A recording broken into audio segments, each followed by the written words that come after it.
Bonsoir, bonsoir à toutes et tous qui êtes là et qui nous entendez normalement et vous nous voyez. Bon, dans l'ensemble, on regrette quand même de devoir organiser ceci des débats à distance parce que ça limite quand même les possibilités d'interaction, de discussion directe, de rencontres informelles aussi autour de la séance même. Mais finalement, c'est la meilleure solution qu'on a trouvée pour le moment et comme vous allez le voir, ça a aussi ses avantages. Déjà que nos deux intervenants sont connectés, Marc Dufumier et Abdoulaye Ouedraogo sont déjà là. Un tout grand merci pour votre présence en tout cas. Est-ce que tout va bien de votre côté? Très bien de notre côté. Très bien de votre côté. Voilà, le public vous voit, Oui, vous entend aussi. oui, Et tout va bien ici aussi. parfait, parfait. Mm. Et donc avant tout, peut-être un petit rappel de ce que c'est SOS Fin. Donc pour faire très bref, hein, puisque la plupart des participants, à mon avis, savent déjà, SOS Fin, c'est donc une ONG de développement qui est active depuis 1964 dans la lutte contre la faim et la pauvreté en Afrique subsaharienne et en Amérique latine. Et dans cette lutte, la mission que SOS Fin s'est donnée, c'est de promouvoir une transition globale vers un système alimentaire plus juste et plus durable, en pleine conscience du fait que les destins des populations du Nord et du Sud eh bien, sont fondamentalement liés. Alors pourquoi est-ce que SOS Fin tient tant à vous parler des problèmes de notre système alimentaire actuel et des alternatives au modèle de production agro-industriel? Eh bien, tout simplement parce que le système agro-industriel qui se mondialise actuellement va droit dans le mur à plusieurs niveaux.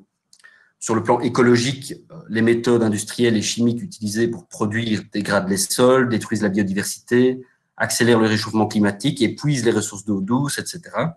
Sur le plan social, les agriculteurs et les agricultrices d'Europe sont pour la plupart surendettés, le chômage rural augmente dans beaucoup de régions du monde et le commerce international plonge les producteurs et les productrices du Sud dans la misère. Sur le plan sanitaire, c'est pas beaucoup plus réjouissant, hein. Les victimes du système actuel sont extrêmement nombreuses. On parle de 820 millions de personnes qui souffrent de la faim. On parle de 2 milliards de personnes qui ont des carences alimentaires. 2 milliards sont en surpoids, dont 650 millions souffrent d'obésité. Sur le plan du bien-être animal, chacun est plus ou moins sensible, hein, mais le problème est là. Une souffrance sans nom qui est causée soit par l'élevage industriel, soit par la destruction des habitats naturels. Et puis enfin, sur le plan de la gouvernance, hein, ou pour le dire plus simplement, de la répartition du pouvoir, et c'est peut-être là qu'il faut être le plus attentif parce que c'est finalement le problème le plus fondamental, à mon sens. Dans le système alimentaire actuel, le pouvoir est réparti de manière fondamentalement antidémocratique et donc de manière très inefficace. Le pouvoir est largement concentré entre les mains des plus gros acteurs économiques, les firmes multinationales, les fondations privées comme celle de Bill Gates, les investisseurs financiers, et entre les mains d'organisations internationales sur lesquelles la pression démocratique est extrêmement faible. Alors ça signifie que les acteurs qui sont les plus directement affectés par le fonctionnement du système, les producteurs, les travailleurs, les consommateurs, eh bien, sont ceux qui ont le moins d'emprise sur son fonctionnement, et évidemment, c'est là que ça coince. Alors évidemment, c'est plombant de s'entendre rappeler tout ça, mais évidemment, rien n'est perdu, parce que des solutions existent, comme on va le voir. Ce qu'il faut, c'est que les acteurs de la base du système eh bien, se mobilisent pour amorcer un changement de modèle. Et donc, c'est précisément la raison pour laquelle on a choisi le film Sur le champ, pour ce ciné-débat. Tout simplement parce que le film met en avant une alternative au modèle agro-industriel mondialisé, en montrant l'intérêt donc de revaloriser une forme d'agriculture paysanne, locale et agroécologique. Donc, le film a été réalisé par Michael Antoine, Nicolas Beer et Jean-Simon Gérard en 2020 et coproduit par 3 ONG, SOS Fin, Île de Paix et Autres Terres. Donc, le film dure environ 1 heure. On aura donc ensuite une petite heure pour discuter avec nos 2 intervenants qui connaissent extrêmement bien les questions que le film soulève, hein. D'une part, on aura donc Marc Dufumier, professeur d'agronomie à AgroParisTech, et d'autre part, Abdoulaye Ouedraogo, fondateur de l'Action pour la promotion des initiatives locales, qui est donc une organisation très active dans la transition agroécologique au Burkina Faso. Mais donc, pour présenter un peu plus en détail, d'abord Abdoulaye Ouedraogo, Vous me dites hein, si je me trompe ou s'il y a des choses à ajouter, mais vous travaillez donc depuis 25 ans dans le développement rural au Burkina Faso. Vous êtes fondateur de l'APIL, qui est donc l'Action pour la promotion des initiatives locales, un organisme de développement qui est actif dans la formation des paysannes et des paysans pour leur permettre de participer proactivement au développement durable. Et l'APIL aura entre autres permis l'ouverture de 140 centres d'alphabétisation environ, l'autonomisation de plus de 250 projets aussi portés par les femmes, et ce qui nous occupe ici tout particulièrement, la diffusion du modèle agroécologique au profit de plus de 2000 producteurs burkinabés. Est-ce que ça vous semble être un bon résumé ou il y a des informations que vous voulez ajouter? Oui, ça va. C'est vraiment ça. Moi, je travaille effectivement depuis au moins 25 années dans le développement avec les populations locales. J'ai vu évoluer pas mal de pratiques et de perceptions, alors qui me permet quand même de discuter sur les valeurs agroécologiques qui peuvent être appliquées voilà, aux populations pour les questions, disons, des problèmes actuels que la sécurité alimentaire de façon globale rencontre. Okay. Est-ce que mon micro fonctionne? Est-ce que il fonctionne très bien, votre micro fonctionne. Enfin, en tout cas, moi, je vous entends très bien. Je ne sais pas, vous, Marc Dufumier, vous vous entendez aussi bien? Oui, bah oui, parfait. Très bien.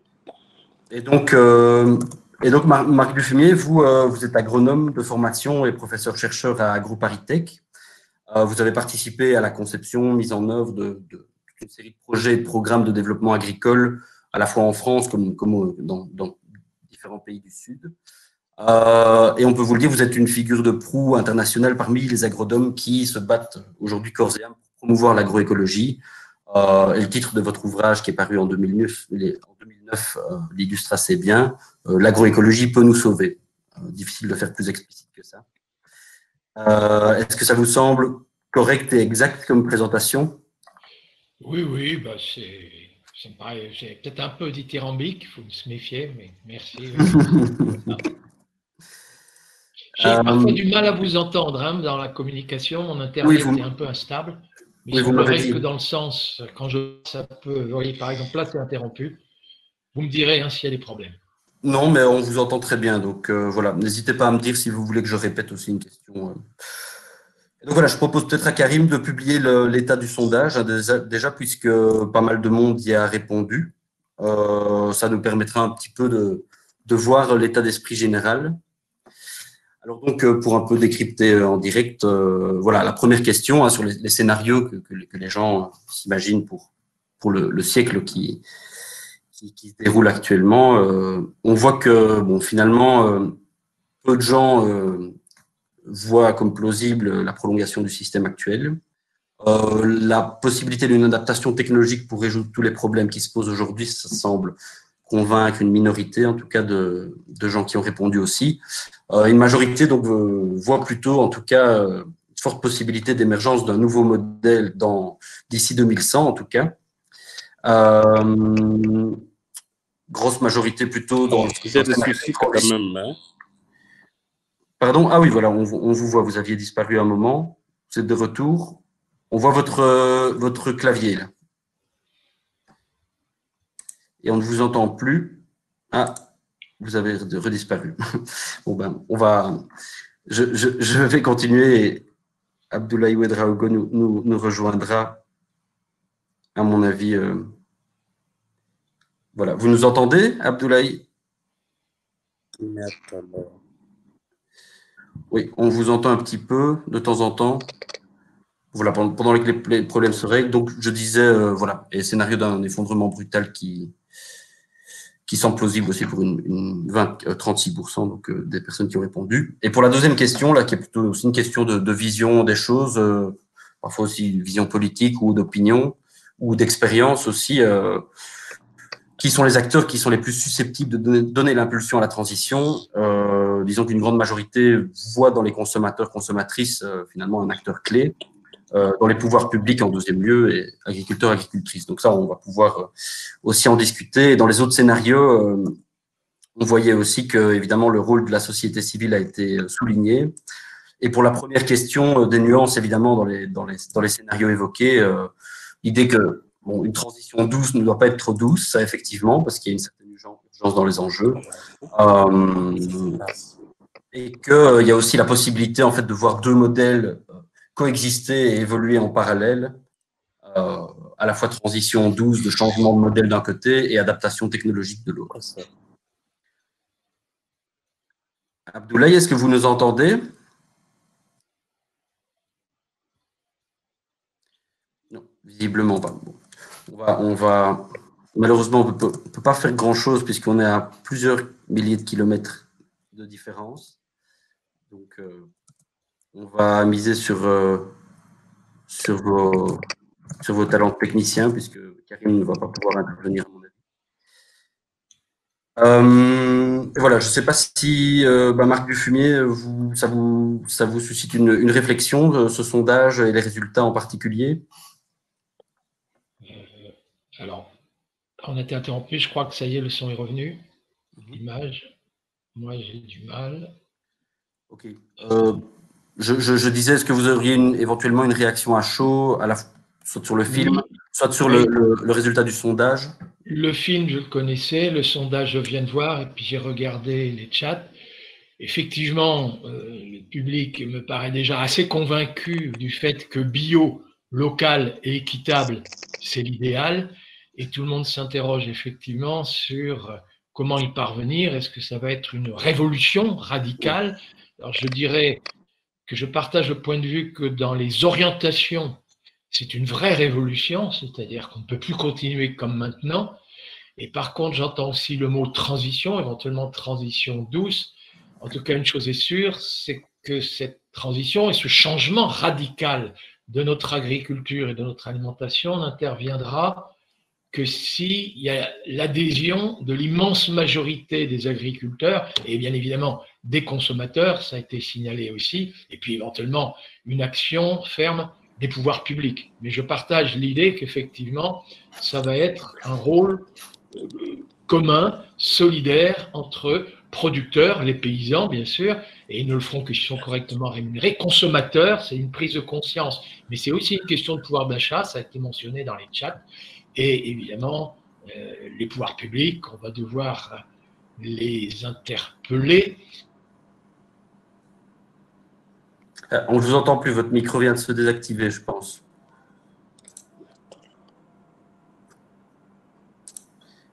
Je vais voir si...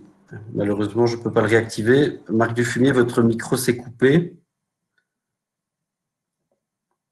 Je ne sais pas si vous avez... Ah oui, désolé, j'ai pourtant bougé rien. Mais vous m'avez entendu ou pas, non?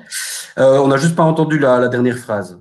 Non, ben voilà, il faudra que les pouvoirs publics modifient leur politique et cessent de céder aux pressions des lobbies qui souvent d'ailleurs mettent en avant un argument de chantage à l'emploi, mais de chantage court terme. C'est-à-dire qu'il est clair que c'est la forme d'agriculture bio, terroir, gourmet, artisanale, protégeant l'environnement, c'est celle-là aussi qui est intensive en emploi.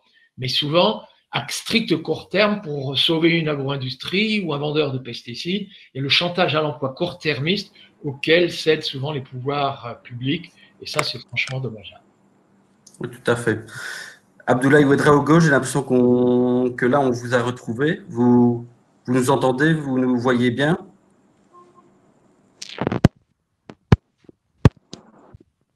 Non, toujours pas. C'est pas grave. On peut alors effectivement donc ce rôle des différents acteurs. L'idée c'était un peu d'évoquer aussi et d'orienter la discussion en passant de l'un à l'autre. Et effectivement dans les questions du public, ça touche énormément de questions. Hein, on va essayer de condenser un maximum. Alors la question qu'on a envie de se poser le plus, et plusieurs personnes l'ont soulevé. Je pense par exemple à Johan, à Isabelle, à Jorma. C'est la question du rôle des producteurs, des agriculteurs, des agricultrices. En Europe, est-ce qu'on peut dire que les producteurs, les productrices eux-mêmes ont toutes les cartes en main pour opérer la transition par leurs propres moyens ou non, selon vous? Qu'est-ce qui coince quand on veut imputer toute la responsabilité aux producteurs? Alors, il il est clair hein, que les formes d'agriculture plus artisanales, plus soignées, plus bichonnées, une alimentation correcte et haute, exigent du travail, et ce travail doit être correctement rémunéré. Et dans le choix des agriculteurs, il y a quand même effectivement une relation de combien je suis rémunéré. Hein, on parlera éventuellement si c'est subvention ou rémunération. Je préfère des gens rémunérés pour leurs bons produits et pour leurs services. Mais il y a aussi dans ces agricultures un peu artisanales une pénibilité du travail aussi qui dissuade parfois des jeunes de poursuivre dans cette direction-là. Et puis, il y a, c'est quand même très clair, que leur comportement est lié à des niveaux d'endettement, c'est-à-dire que quand vous êtes endetté très lourdement parce que vous avez investi dans un robot de traite, pour parler des agriculteurs, des éleveurs d'Europe de l'Ouest, quand vous avez investi dans des grosses machines, des moissonneuses-batteuses, l'idée de diversifier les systèmes de production, de pouvoir s'équiper avec d'autres matériels. Alors, on connaît les solutions, à la mutualisation, les coopératives d'utilisation de matériel en commun et ce genre de choses. Et ça, c'était évoqué dans le film, le côté coopératif pour sortir de la situation actuelle. Mais donc, il y a des verrous, effectivement, qui sont le niveau d'endettement qui n'incite pas à la diversification, des politiques agricoles, et dans le chat, c'était mentionné la politique agricole commune, qui a plutôt subventionné en proportion des surfaces, plutôt que de rémunérer les agriculteurs pour les services environnementaux. Ça, c'est quelque chose. Et des rapports de prix qui ont été dissuasifs pour produire des légumineuses, par exemple, l'importation de soja, tourteau de soja, en provenance du Brésil, issu de la déforestation de la forêt amazonienne, fait qu'il est difficile d'être compétitif à produire des substituts, lupin, pois fourragers, févrole et autres. Donc il y a aussi les éléments de politique agricole commune qui pèsent énormément. Et je lisais dans le chat, effectivement, quelqu'un disait… Votre micro s'est à nouveau désactivé, Marc Dufumier. Je ne sais pas pourquoi, parce que moi je ne bouge à rien. Ah oui, voilà, il s'est réactivé. Je vais être attentif. Oui, donc je disais, effectivement, les prix sont peu rémunérateurs. Quand vous importez du soja, vous êtes dissuadé de faire des lupins, de la févrole et des pois fourragers. Donc la politique agricole commune importe beaucoup, et c'est vrai que ça nous coûte cher de ne pas changer. Oui, tout à fait. Abdoulaye, est-ce que vous êtes de retour? Est-ce que vous nous entendez? Pas encore. C'est pas grave. C'était bien ce que ici. Bah alors, c'est pas grave. On reviendra aux questions qui concernent plus spécifiquement aussi le cadre de l'Afrique subsaharienne, du Burkina Faso, un peu plus tard dans la discussion. Et donc, Marc Dufumier aussi, je voyais que Johan, dans le chat, soulevait le fait que le recours à une agriculture industrielle pendant de nombreuses années a un peu mis sous silence les savoir-faire locaux et traditionnels des populations.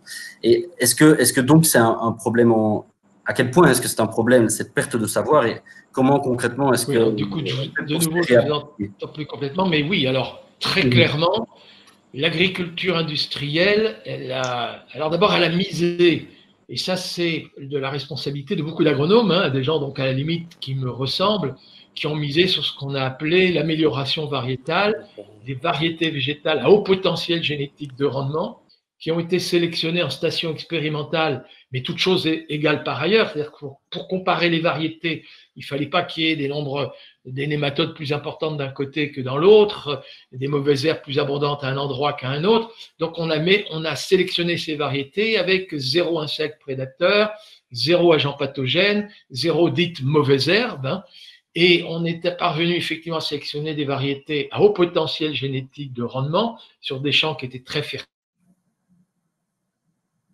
exigeantes en produits pesticides, et elles ont été capables, ces variétés végétales, de donner de très hauts rendements, mais à la condition effectivement d'employer tous ces produits engrais de synthèse, produits pesticides, nématicides, herbicides, fongicides, acaricides et tout le reste, des produits en cide, néanmoins des produits qui tuent, pas seulement les nématodes, les insectes et les mauvaises herbes, hein, c'est bien là le problème.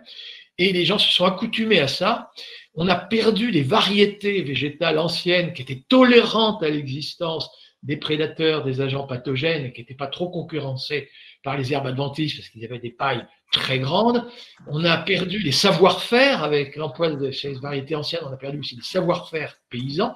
Je pense pour des fertilisations à partir, alors on appelait ça des purins, on appelait ça des choses comme ça. Aujourd'hui, on sait que c'est des champignons mycorhizes, que c'est très savant, mais il y a des savoir-faire paysans issus d'une tradition paysanne, d'une sélection paysanne qui ont été abandonnées, et c'est vrai pour les races animales, certaines d'ailleurs ont complètement disparu dans les races animales, qui étaient, elles, tolérantes. Et du coup, on se retrouve avec des agriculteurs qui sont habitués à homogénéiser tous leurs environnements pour être adaptés à un faible nombre de variétés, et ça, évidemment, Monsanto, Bayer, BASF et autres s'en réjouissent, hein, il nous faut être très clair. On a perdu les variétés, par contre, tolérantes. Et là où autrefois, on avait des variétés des races animales adaptées à une multitude d'environnements, et bien maintenant, c'est le contraire. Il faut adapter tous les environnements à un très faible nombre de variétés de races animales.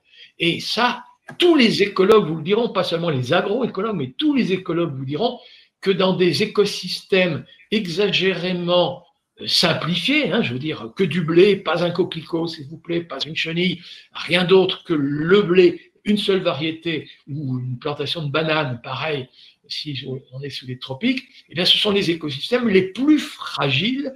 Et ça, aujourd'hui, effectivement, les agriculteurs, ils sont habitués, il y a un problème, tout de suite curatif, un produit. Alors que l'agriculture moderne de demain, celle qui est artisanale dont on parle, celle qui va être plus respectueuse de l'environnement, de la qualité sanitaire de nos aliments, c'est celle qui va prévenir les maladies, des variétés tolérantes, c'est-à-dire qui va tolérer la présence de ces ravageurs, de ces agents pathogènes, mais qui va effectivement minorer leur prolifération, minorer leur ravage. Minorer leur ravage, c'est le choix des variétés. Minorer la prolifération, c'est les associations de culture, ce sont des rotations longues, c'est tout le contraire de la monoculture, c'est l'association agriculture-élevage, et ça, effectivement, c'est une agriculture diversifiée. Beaucoup de nos agriculteurs ont perdu les savoir-faire en question.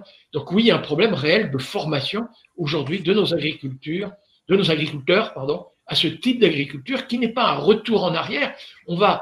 Quand je n'oppose pas, moi, l'agroécologie scientifique, les fondements scientifiques, au savoir-faire paysan. Au contraire, je pense qu'il nous faut impérativement les associer. Mais voilà, c'est plus diversifié, c'est plus exigeant au travail, il faut que ce soit correctement rémunéré. Et puis maintenant, il faut aussi envisager des formations spécifiques, et ça, des échanges de paysan à paysan, que ceux qui ne sont pas habitués à ces nouvelles formes d'agriculture aillent voir comment les gens produisent en bio, comment ils produisent des produits. Bon, un beau défi, mais ça peut être une belle aventure si on décidait vraiment de s'y mettre. Oui, tout à fait.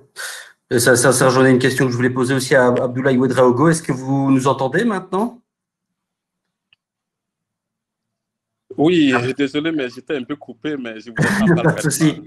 On vous a vu lutter un petit peu avec la connexion, mais j'ai l'impression que là, c'est rétabli.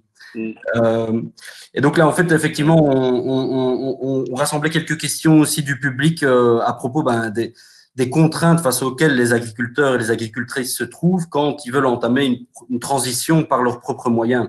Et ce qu'on posait aussi comme question, et peut-être vous pouvez y répondre pour le contexte du Burkina Faso, c'est comment est-ce que la réappropriation de savoirs agroécologiques se fait? Est-ce qu'on parle d'une formation qui ne passe que par des relations de paysan à paysan? Est-ce qu'au Burkina Faso, des centres de formation se développent? Et est-ce qu'il y a une moindre forme de subside de l'État ou de quoi que ce soit pour impulser un petit peu cette formation des producteurs au principe de l'agroécologie?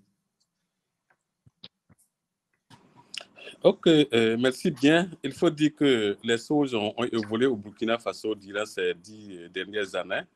Et parce que quand on regarde un peu la perception actuelle des producteurs sur les biens-fondés de l'agroécologie, c'est assez positif.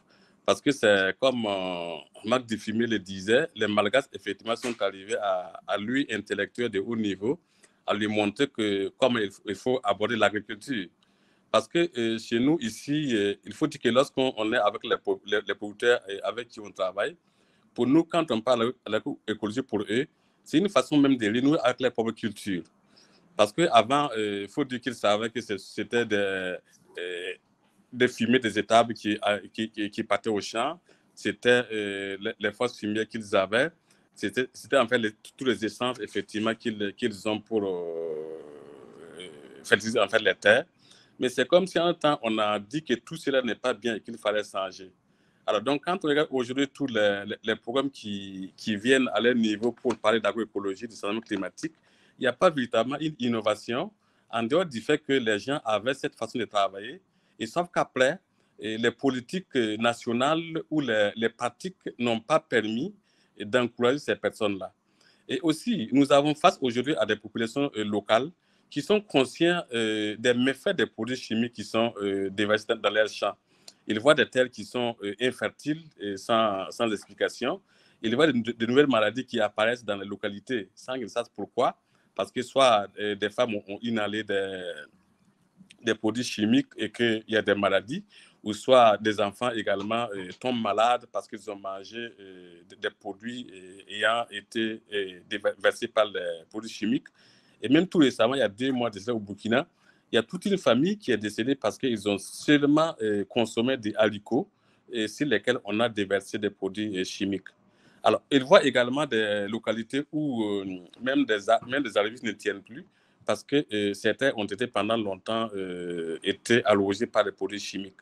Donc, nous avons à quelque part, en tout cas au plateau central et au centre nord, des communautés qui sont aujourd'hui conscientes des méfaits des pesticides et aussi de leur capacité à changer leur mode agricole à travers ce qu'ils font, sauf que les encouragements ne sont pas aussi importants. Alors, les contraintes également que nous pouvons relever dans notre travail ici, c'est les communautés. Et il faut souligner les questions d'accès à la terre. Vous savez, c'est un domaine assez sensible. On a des familles qui travaillent depuis 50 ans, 60 ans dans les champs, mais en réalité, en fait, qui ne les appartiennent pas. C'est comme s'ils sont en location. Alors que lorsque ils sont en train de faire soit des cordons purés, et soit la combinaison des plantes, planter des arbres à l'intérieur peut être aussi perçue comme un signe d'appropriation. Alors, la peur aussi d'être déguerpi du champ aussi pose des soucis, à tel point que dans les communautés, les investissements à ce niveau aussi sont des questions qu'il faut résoudre. Alors, d'autres, quand on les en fait, c'est surtout la pénibilité du travail. Vous savez, c'est une agriculture qui demande beaucoup d'attention, qui demande qu'à chaque moment, tu sois vraiment à côté pour surveiller. Alors, donc, voilà, c'est des facteurs également qui ralentissent. Alors, il y a surtout également qu'il faut noter que la différenciation entre les produits qui sont issus de l'agriculture conventionnelle et ceux issus de l'agriculture agroécologique ne sont pas tout à fait différents à regarder tout simplement. Et surtout qu'il n'y a pas de marchés souvent qui sont affectés à ce type de travail. Alors souvent, ceux qui sont soit des maraîchers qui sont obligés de commercialiser ne voient pas leur valeur ajoutée s'ils doivent aller dans les mêmes marchés. Alors, tout ça, ce sont des facteurs quand même qui ne favorisent pas effectivement l'application agroécologique. Mais également, il faut noter tout à fait aussi l'absence de techniciens révolutionnaires parce qu'aujourd'hui, dans nos écoles, il n'y a pas de curricula qui sont proprement enseignés pour qu'en fait, l'agronome ou les techniciens sortent avec une autre façon de faire l'agriculture, sauf que de toujours conseiller les producteurs à ce qu'ils puissent déverser les NPK, les URI, etc. Alors, l'autre aspect qui est quand même très important, même si on sait que les populations savent aussi mener la danse, c'est la complicité des politiques agricoles que nous avons. Alors, tantôt, nous avons un État effectivement qui encourage l'agroécologie, qui donne du matériel, mais à côté, on a des grosses commandes des NPK, des IRU, des D6, effectivement, qui se déversent et qui font des subventions au sein de la communauté. Donc, du coup, beaucoup se demandent, mais qu'est-ce que nos autorités nous enseignent? Tantôt, c'est l'ONG qui se bat pour nous accompagner, pour comprendre notre situation. Mais à côté aussi, on a l'autorité également qui encourage certaines pratiques qui sont tout à fait contraires. Donc, c'est des politiques mitigeuses qui ne permettent pas aussi véritablement une décision d'aller au fond. Donc, c'est autant de problèmes qui sont vus dans les communautés, mais force est de constater que l'éveil de conscience est là. Et beaucoup savent que les terres se détériorent parce qu'ils utilisent beaucoup de pesticides et que également des maladies sont là.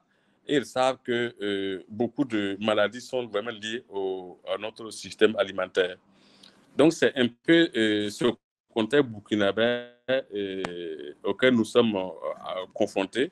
Mais l'espoir, c'est que la prise de conscience est quand même important que chez les producteurs, chez les consommateurs, à tel point que nous pensons que les liens entre ces deux dimensions peuvent amener aussi l'État à adopter de bonnes politiques qui commencent à venir, parce que nous avons deux programmes assez importants de l'agroécologie qui vont peut-être changer la donne si les acteurs arrivaient à s'organiser au mieux et à trouver un message assez encourageant et fort pour les producteurs qui sont déjà en fait sur cette chaîne.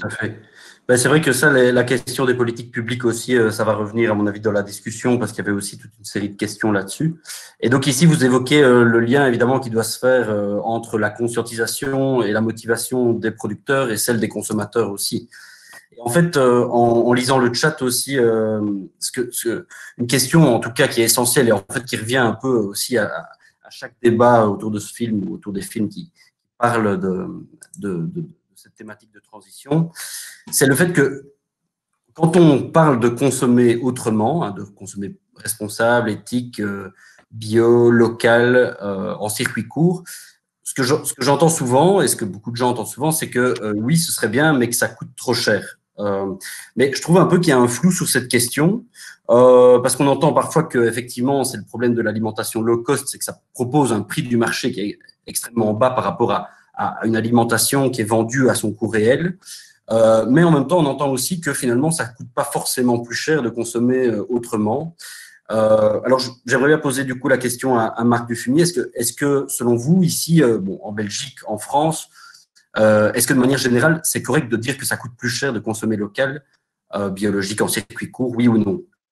Et si, comment est-ce qu'on fait sauter cette barrière à la consommation responsable? Alors, finalement, il y a plusieurs cas de figure.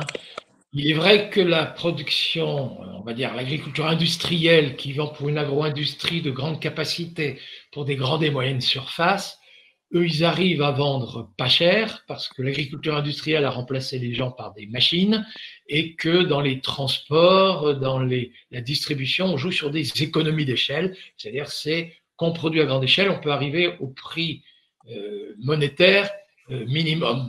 Quand par contre on pratique une agriculture avec un cahier des charges, par exemple, en tout cas plus artisanal et autres, il y a plus de travail direct de l'agriculteur et du coup ça fait quand même un produit qui nécessairement payé au producteur doit être correctement rémunéré parce que ça exige plus de travail. Alors maintenant, effectivement, la question c'est est-ce que c'est accessible à des couches modestes? Beaucoup de producteurs bio en Europe de l'Ouest, je parle pour être très clair, pour pouvoir commercialiser des produits de qualité et de les vendre plus cher, essayent de jouer les circuits courts, c'est-à-dire l'absence d'intermédiaires, parce que c'est quand même vrai que ces industries et ces grandes et moyennes surfaces perçoivent leurs marges, souvent dans des positions d'oligopole, et donc parviennent parfois même à imposer leurs marges, imposer leurs prix. Et d'ailleurs, aujourd'hui, c'est plus la grande distribution qui est sévère sur ces questions-là que l'agro-industrie, c'est-à-dire que parfois même Danone, Nestlé sont en difficulté face à des grandes chaînes de distribution telles que Carrefour ou d'autres. En tout cas, elles font leurs marges. Et c'est vrai qu'il y a beaucoup de producteurs alternatifs en Europe de l'Ouest qui s'en sortent en pratiquant une autre forme d'agriculture, en jouant sur des circuits courts, dans le double sens, proximité géographique et absence d'intermédiaires, y compris aujourd'hui, pas seulement pour le maraîchage, mais pour des grandes cultures, par exemple le blé. Le nombre de producteurs qui produisent un blé bio, mais qui sont aussi meuniers et boulangers, en jouant sur une commercialisation à proximité, alors là, très clairement, ils parviennent à vendre leurs produits à des prix qui ne sont pas forcément plus chers que ce qu'on voit en grande surface, alors qu'ils sont bons et l'agriculteur reste très correctement rémunéré. Maintenant, c'est quand même des cas, ce n'est pas une généralisation. Mais oui, il y a aussi des gens qui arrivent à consommer bio, par exemple, et acheter plus cher leurs produits, mais leurs repas ne sont pas nécessairement plus chers, parce que ça, alors c'est peut-être plus la France, j'en sais rien. En tout cas, très clairement, il y a une étude Nutria de Santé qui est assez claire là-dessus. Un grand nombre de gens qui consommaient un peu produits industriels, issus de l'agriculture industrielle, vers des productions labellisées bio, sont des gens qui ont fait cette démarche au même moment où ils changeaient de mode de consommation avec un peu moins de viande dans leur alimentation et un peu plus de légumes secs. C'est-à-dire des gens sont rendus au bio et sont rendus à une alimentation plus végétal et surtout plus de légumes secs, les fibres, moins de cancer du côlon et moins d'acides gras saturés, moins de maladies cardiovasculaires, en lisant des revues diététiques. Et donc oui, il y a des gens qui achètent plus cher le produit et rémunèrent correctement le producteur, mais leur repas, avec moins de viande et plus de légumes secs et de produits frais, eh bien, leur repas, lui, n'est pas plus cher. Donc oui, ça peut être accessible, y compris à des couches modestes, mais souvent déjà très initiées à ce qu'est une alimentation équilibrée. Oui, c'est ça, de l'idée que consommer autrement, c'est pas seulement acheter autre part, c'est aussi revoir ce qu'on achète aussi en fonction des saisons, en fonction du prix de production, etc. aussi. Oui, oui. J'espère qu'en tout cas, ça répond un peu aux questions de Erwin, Jeanne, Jorma, Jacqueline. Alors, je vois que Abdoulaye nous a quittés à nouveau. Dommage parce que c'est effectivement une question qui est extrêmement importante dans le contexte burkinabé et de l'Afrique subsaharienne en général, cette question du prix à l'achat. Ah voilà, Abdoulaye, vous êtes de retour. Est-ce que vous nous entendez? Oui, je vous entends. Ok, parfait. Parfait. Ben donc, je disais que j'aimerais un peu poser la même question aussi de cette question du prix à la consommation dans le contexte du Burkina Faso. Parce qu'on voit bien dans le film que pour garantir des revenus décents aux producteurs, il faut encourager les consommateurs africains à acheter des produits locaux plutôt que des produits importés qui sont pourtant vendus à moindre prix. Avec la petite séquence avec les oignons et Fulgence depuis le Sénégal, il me semble, est fort parlante à ce niveau-là. Mais ce que je me pose comme question, ce que aussi ça rejoint la question de Jorma, Nolwenn, Daniel, est-ce que on peut se dire que les consommateurs ont réellement le choix, je veux dire en termes à la fois de pouvoir d'achat, mais d'information sur les produits ou d'accès physique aux productions locales? Quels sont les principaux problèmes qui peuvent se poser et qui doivent être résolus en priorité? Oui, je pense que la question de cherté un peu des produits agroécologiques aussi est surtout liée aussi à l'insuffisance de concertation entre les acteurs. Vous savez, tant que les producteurs, les acteurs agroécologiques et les gouvernements, disons, n'arrivent pas effectivement à avoir une concertation assez sérieuse, il va arriver effectivement une saison où effectivement les produits vont coûter cher. Parce qu'actuellement, c'est surtout le paysan lui-même qui lutte contre les difficultés d'accès à l'eau, et d'accès aux intrants, les difficultés même liées même aux questions foncières. Alors, il n'y a pas effectivement en tout cas une politique effectivement qui soutient pour que effectivement ce travail soit vraiment allégé et que les marges bénéficiaires aussi puissent être augmentées. Alors, à ce niveau, je pense que les consommateurs, à quelque part aujourd'hui, doivent être conscients, ou en tout cas beaucoup sont conscients, que je n'achète pas des produits tout simplement parce que c'est pour les repas, mais c'est surtout aussi pour améliorer ma santé. Parce que nous savons que beaucoup de gens savent que les produits conventionnels, tout de même, posent beaucoup de soucis. Et pour peu qu'à quelque part, quelqu'un les produit vraiment au mieux et que je sais que ça peut être facteur de santé, je peux évidemment m'y associer. Mais les producteurs aujourd'hui, là, dans la pénibilité et dans les grandes charges aujourd'hui, ne peut pas faire mieux que de fixer un prix quand même qui répond un peu, en tout cas, à ses attentes. Mais en se mettant ensemble, effectivement, en encourageant l'État à aller dans ce sens, on va assister à une situation où, effectivement, beaucoup soit des marchés agricoles pourraient être subventionnés, ou soit des marchés locaux pourront être créés, et même des marchés nationaux, alors qui peut favoriser effectivement une certaine baisse des prix au profit de tous les consommateurs. Bon, actuellement, on est d'accord que les produits qui sont proposés le plus souvent, ce n'est pas à la bouche de tout le monde, mais de plus en plus, avec l'implication de beaucoup d'acteurs véritablement qui y croient, avec beaucoup de produits également qui rentrent effectivement dans la danse. Alors, les plus baissent parce qu'eux-mêmes ont les solutions pour les intrants biologiques. Oui, qu'il y a une sorte d'effet démultiplicateur aussi et un effet boule de neige qui peut s'opérer à ce niveau-là. Et effectivement, et ce qui avait été soulevé aussi énormément dans le chat. Hein, je pense aux questions de Chantal, Bruno, Jorma, Nolwenn, Maël.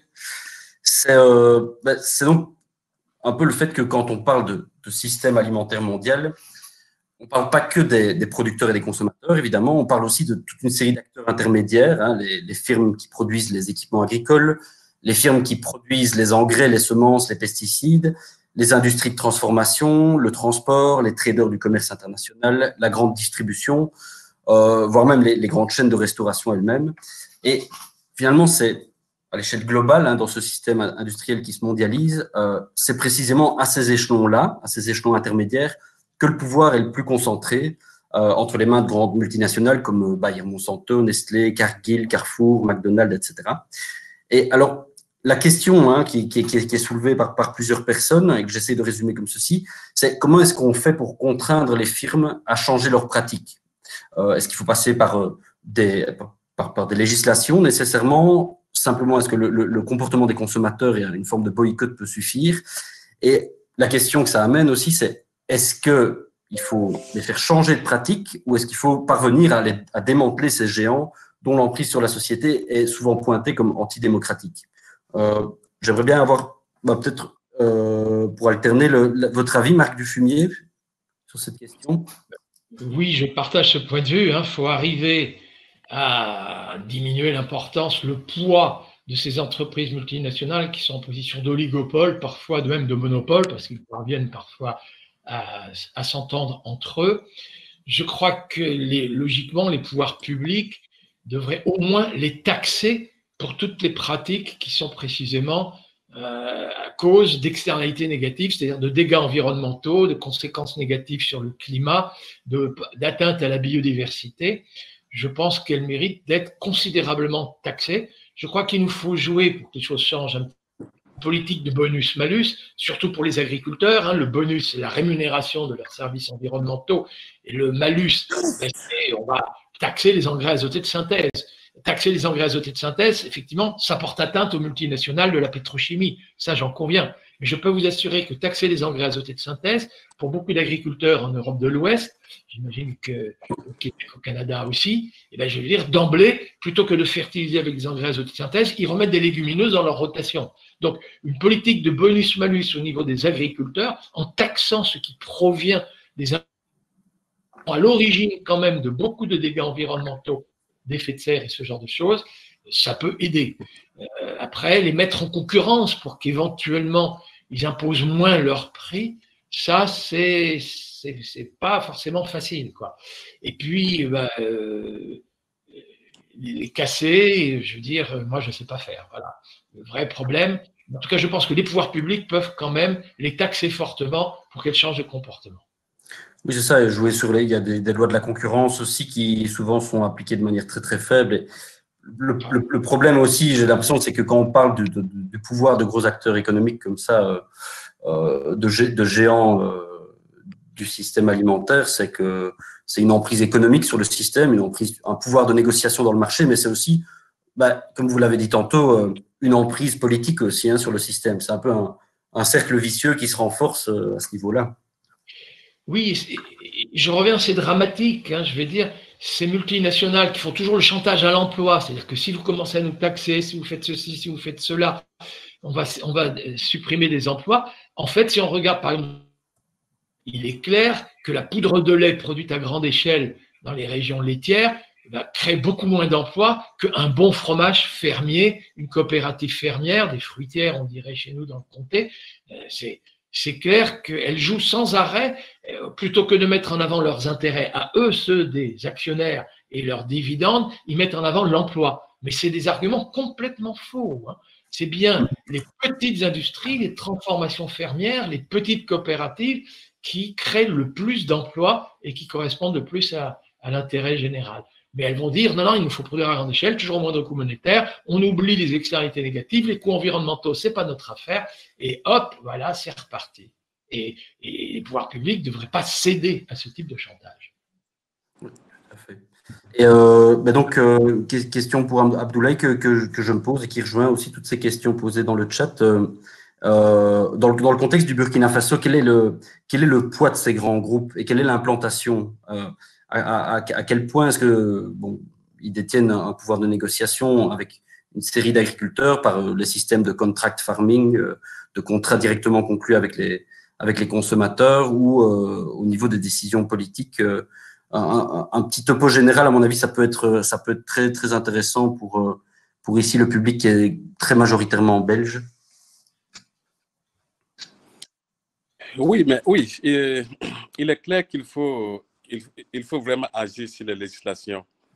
Parce que vous savez, il faut d'abord on y croit, l'autorité effectivement y croit, que les pratiques agricoles effectivement sont la solution à l'agriculture durable, et qu'aujourd'hui, des solutions qui sont élaborées par des acteurs associatifs, par les producteurs, sont des solutions pour la question de fertiliser des terres et également pour une bonne alimentation des populations.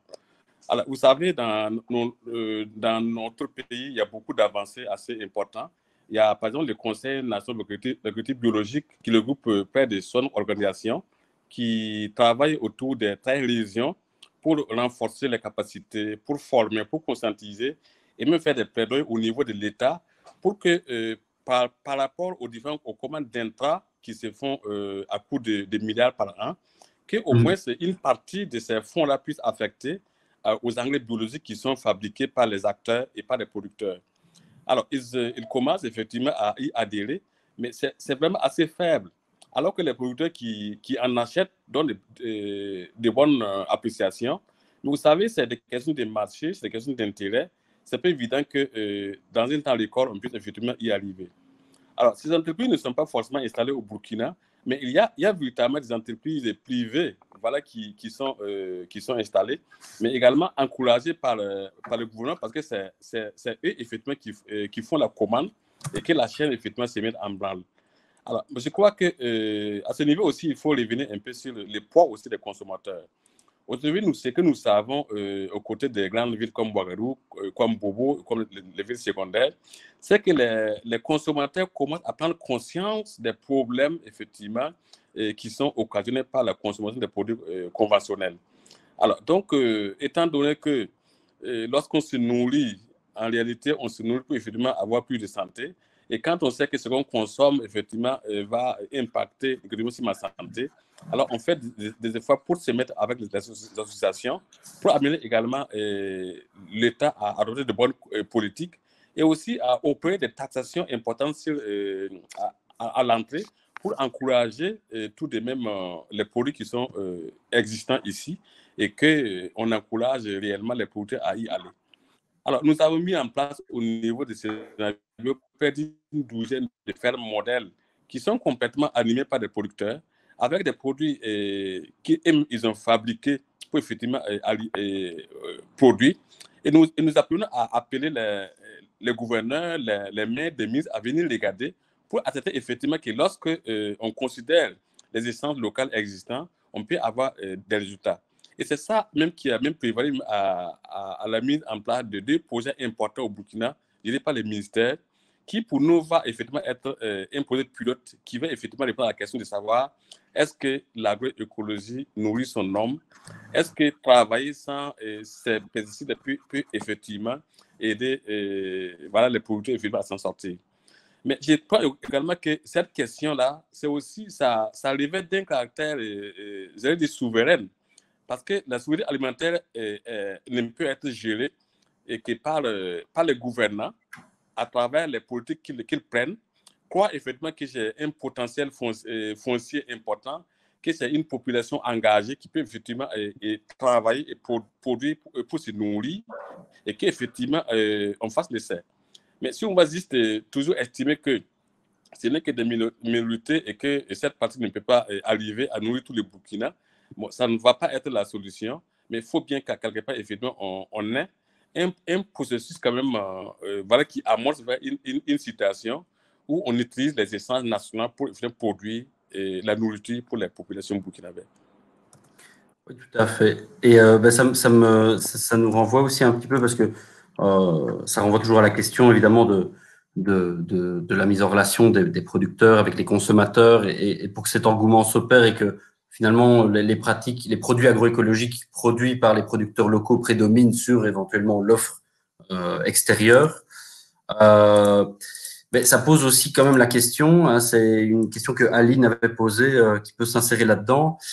Elle nous dit éliminer complètement tous les intermédiaires entre producteurs et consommateurs me paraît compliqué, hein, au niveau organisation, géographie, tout ce qu'on veut.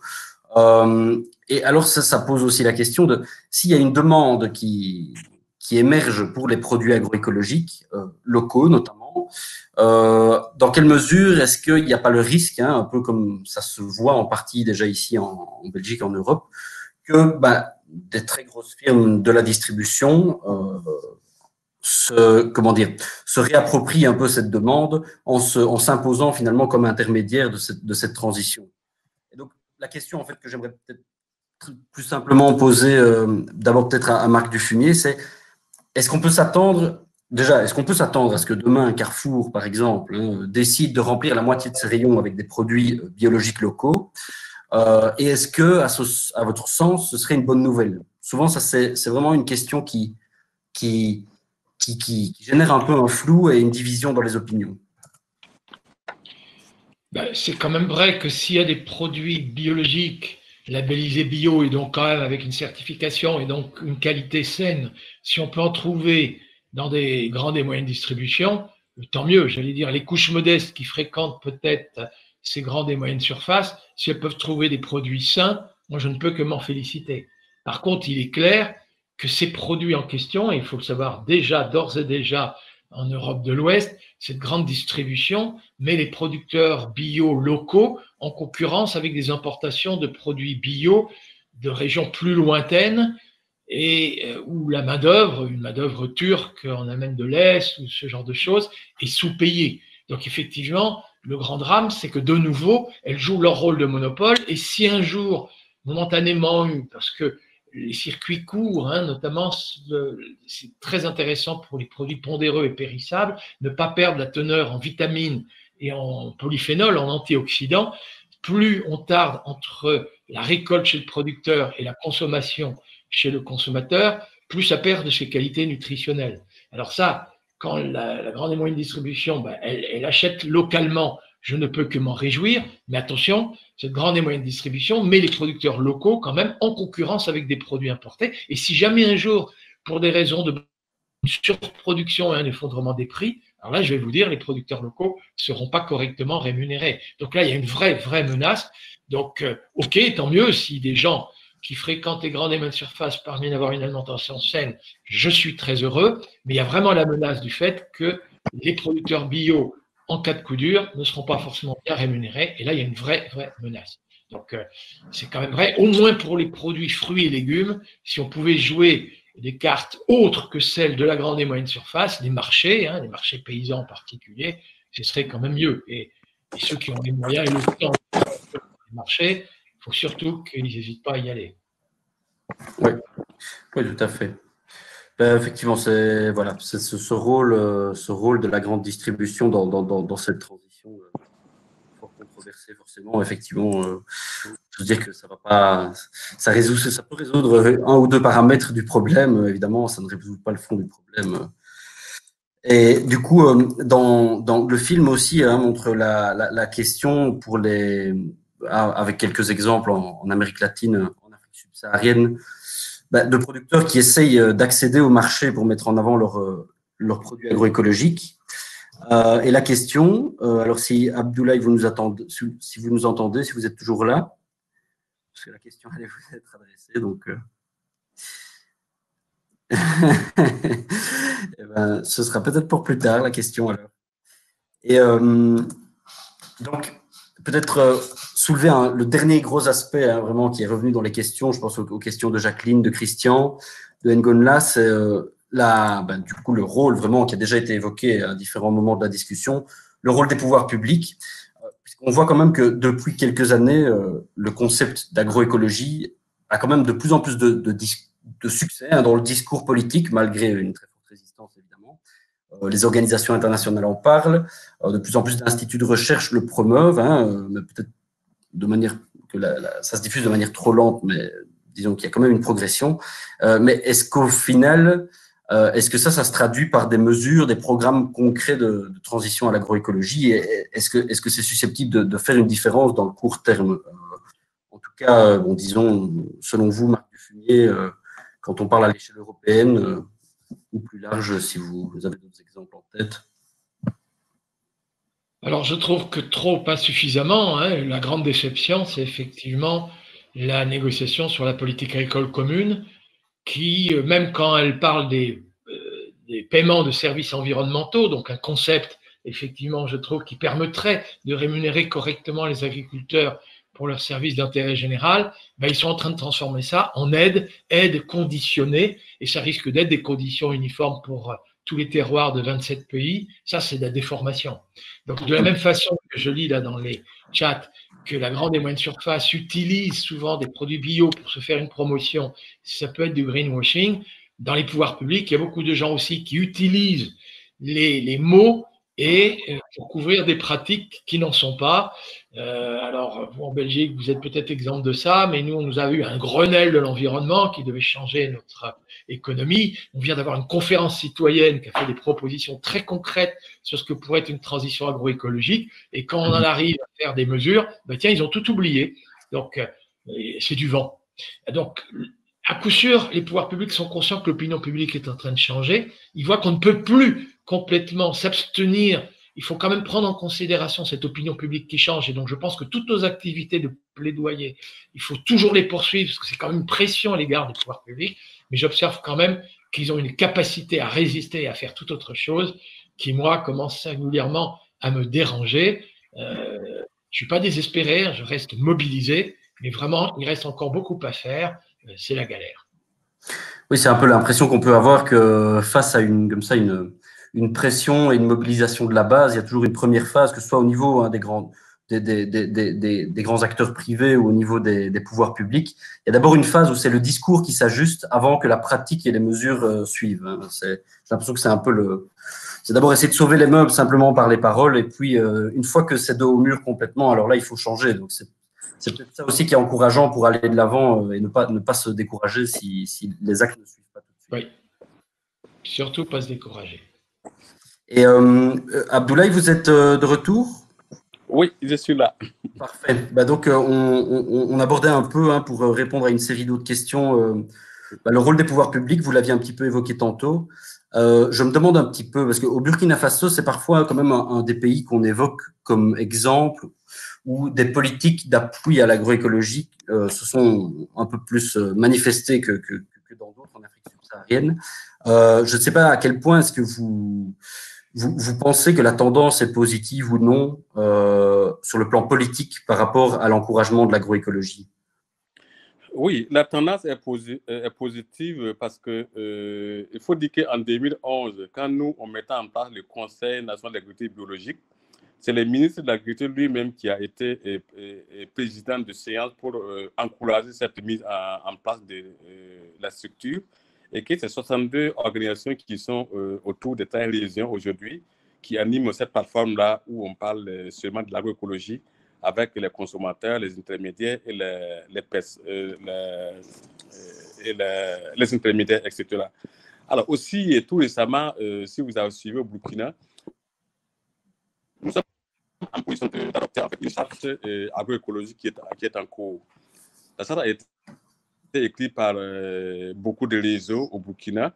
Voilà, on l'a presque adopté, et que c'est un document qui va orienter et tous les acteurs, voilà, afin qu'on puisse voir les différents enjeux communs, voir les processus et aussi les leviers sur lesquels il faut effectivement activer pour que ça soit une agriculture reconnue et que même des lois puissent être mises en place. Alors également, il faut dire qu'au niveau du Sénabio, il y a un label qui s'appelle le Bio SPG, alors qui est quand même reconnu légitimement et qui permet aux petits producteurs qui n'ont pas la possibilité d'accéder à la labellisation par les tests, effectivement, d'avoir leurs produits reconnus par les propres communautés, où des consommateurs et des agriculteurs se mettent ensemble pour édicter des lois, des normes de production, d'où effectivement une charte, et que les produits qui sont sortis sont légitimes, et que même les consommateurs peuvent descendre même sur les champs pour voir comment il pratique. Alors, l'État a également engagé au profit des acteurs burkinabés des projets agroécologiques complètement qui sont extrêmement importants, c'est quand même à coût de millions, qui vont soutenir l'organisation des acteurs, qui vont montrer en fait tous les bienfaits de ce concept, parce que c'est un mouvement effectivement qui est créé, qu'il faut encourager, et qu'au niveau même du ministère, il y a des points focaux qui sont mis en place et des départements qui travaillent essentiellement sur la promotion de l'agroécologie et sur l'insertion de ces concepts même dans les autres ministères. Alors, donc, du coup, on voit une volonté politique quand même qui se dégage et que nous estimons que si les acteurs que nous sommes et les producteurs arrivent à renforcer notre concertation, alors on est face à un pouvoir qui est réceptif, qui pense qu'effectivement, il faut changer effectivement les choses. Et nous voyons que c'est des évolutions. Parce que l'enjeu majeur, c'est quoi? C'est l'autonomisation des producteurs et c'est l'autosuffisance alimentaire nationale. Alors, si ce type d'approche, effectivement, aussi, peuvent déjà se greffer avec les accords conventionnels, alors c'est à nous, acteurs aussi, de pouvoir aussi actionner et modéliser et pour que, voilà, au bilan, on ait les avions pour pouvoir aller de l'avant. Alors, et comme je dis aussi, je crois que les pouvoirs aussi, surtout aussi dans les mains des producteurs, et parce qu'à ce niveau, si eux, effectivement, arrivent à comprendre que cette façon de faire, effectivement, est producteur et ça répond avec assez de précision les attentes, alors c'est sûr que, voilà, on ne peut qu'aller de l'avant. Donc, vraiment, c'est des choses qui encouragent l'ensemble des acteurs du Burkina Faso et que nous pensons que tout cela va effectivement impacter positivement les démarches que nous avons et aussi le travail des producteurs qui y croient, qui se battent et qui veulent montrer des résultats malgré le peu de moyens et le peu d'accompagnement qu'ils ont actuellement. Ok, parfait. Bah oui. Je pense que effectivement tout ceci répond, bon, évidemment, un tout petit peu vu la masse de questions. Hein, il faudrait au moins 10 heures de plus pour vraiment aller au fond de chacune des questions, même beaucoup plus en fait, évidemment.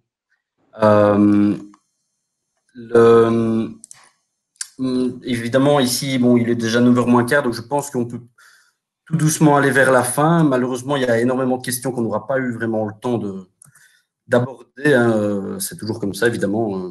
Beaucoup de gens sont connectés et vous êtes très, très actifs sur le chat. Ce que je propose peut-être, c'est un petit mot de la fin, hein, puisqu'on voit que dans tout ça, le constat général, c'est qu'il y a énormément de travail, en tout cas, à faire pour développer un modèle juste et durable sur les deux continents. Hein, même s'il y a des tendances positives, des tendances négatives qui s'observent. En tout cas, il y a un vrai rapport de force à l'œuvre. Et donc, ce que j'ai envie de vous poser comme question à l'un et à l'autre, peut-être en commençant par Marc Dufunier pour alterner, c'est malgré tout quelles sont les avancées concrètes, hein, quels sont les exemples d'avancées concrètes qui aujourd'hui vous permettent de rester fondamentalement optimiste pour l'avenir?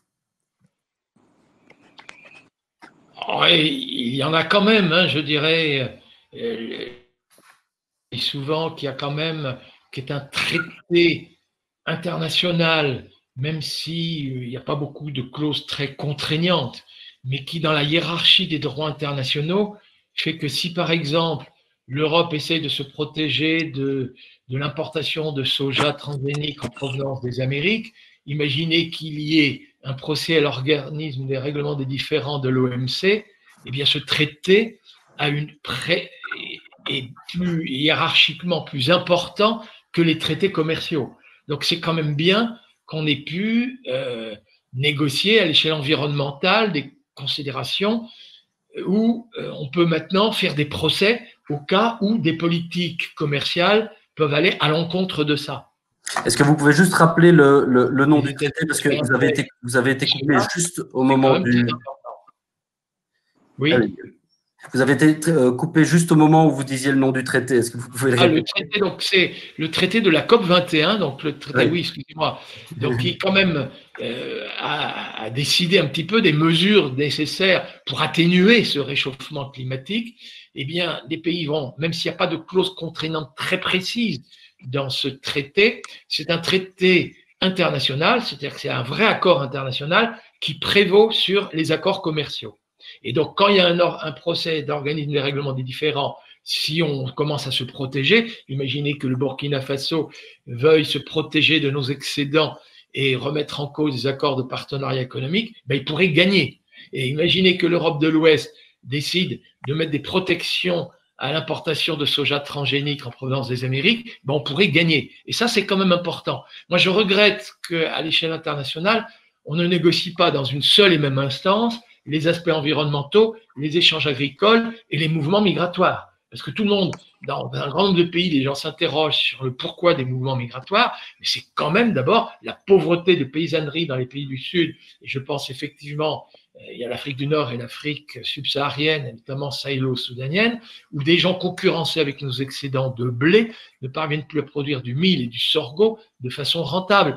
Et pareil avec les importations de riz. Donc, il y a urgence que les différentes nations puissent protéger leur agriculture vivrière, gérer en circuit court les ressources qui ne leur coûtent rien, les rayons du soleil, l'eau, le peu d'eau mal répartie, j'en conviens, et retrouver une plus grande souveraineté alimentaire. Ça me paraît fondamental. Et sachez quand même que la COP21, les résultats de la COP21 peuvent aider à plaider en faveur de ça au nom de considérations environnementales. C'est-à-dire qu'on apporterait moins de soja en Europe de l'Ouest, on mettrait des légumineuses, ça veut dire qu'on émettrait moins de protoxyde d'azote, on consommerait moins d'énergie fossile pour fabriquer des engrais azotés de synthèse. C'est totalement conforme à un accord international qui prévaut sur les accords commerciaux.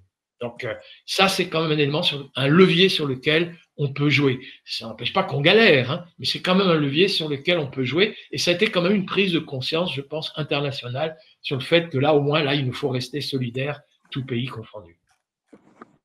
Ok, merci. Et, du coup, je pose la même question à Abdoulaye Ouedraogo. Si vous avez une ou deux avancées concrètes, une ou deux exemples d'avancées concrètes qui vous permettent de rester optimiste pour l'avenir quand on pense aux enjeux agricoles et alimentaires qui se posent aujourd'hui. Oui, parce que je sais que nous, on est en contact avec le ministère de l'Agriculture depuis maintenant 2002, et par rapport à cette volonté d'amener aux producteurs de trouver en fait les essences locales pour arriver à l'agriculture. Mais voilà, l'écoute n'était pas aussi important pour qu'aujourd'hui, en 2018, au niveau du ministère, là, il est ouvert un département agroécologique. Alors, donc déjà, voilà, tout de même un ministère qui a compris que les méthodes actuelles n'ont pas été des solutions pour les problèmes que les producteurs ont aujourd'hui et qu'il faille trouver une autre façon de faire. Et nous estimons que ça, c'est déjà une avancée forte parce qu'il y a des points focaux qui sont nommés.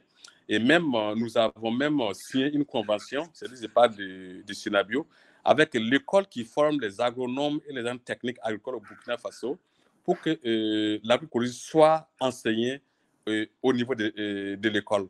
Et ça va commencer notamment le 5 janvier déjà, des curriculums ont été élaborés à notre présence effective et qu'on va commencer à former les gens sur les concepts agroécologiques.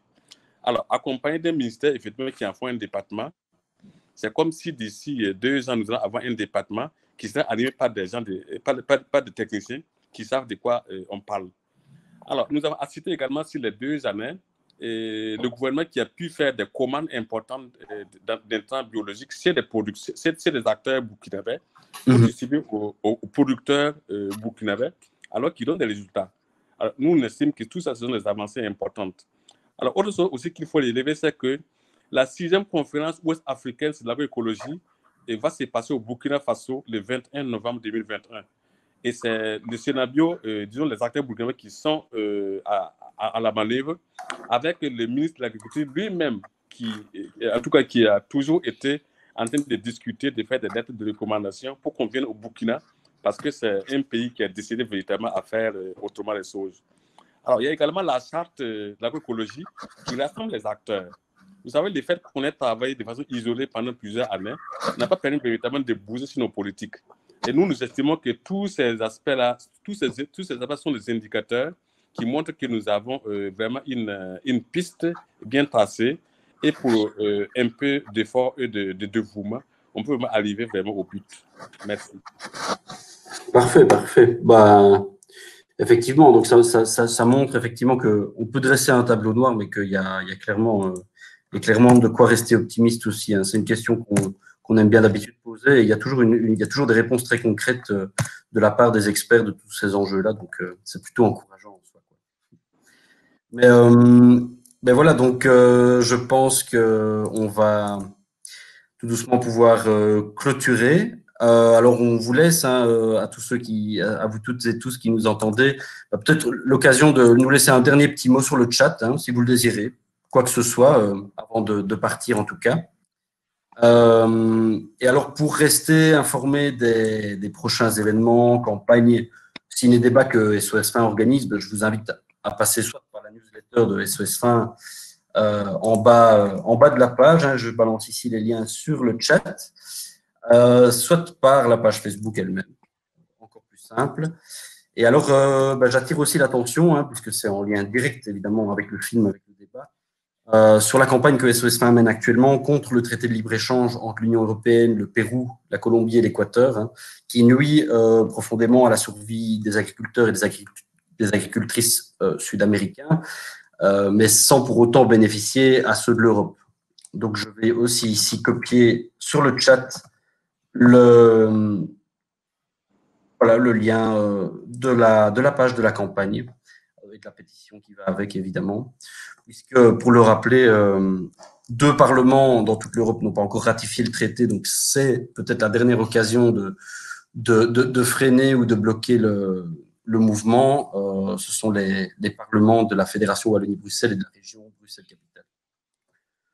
Voilà, beaucoup de messages de remerciements et d'encouragement. Merci beaucoup. En tout cas, moi, je dis déjà au revoir à toutes ceux et celles qui nous écoutent. Merci beaucoup pour la participation très, très active, toutes les questions très intéressantes, les remarques. Ça permet d'avoir une grille de questionnement qui est bien complète, hein, d'avoir comme ça une participation à ce point-là. Et en espérant vous revoir pour un prochain ciné-débat. Je vais laisser en tout cas la page ouverte, comme ça vous pouvez continuer à avoir accès au chat. Moi, je vais me retirer de la scène, et donc je propose à Marc Dufumier et à Abdoulaye Ouedraogo, après avoir dit au revoir éventuellement, de vous rejoindre sur le team. Donc au revoir à tout le monde, hein. Ça a été un plaisir.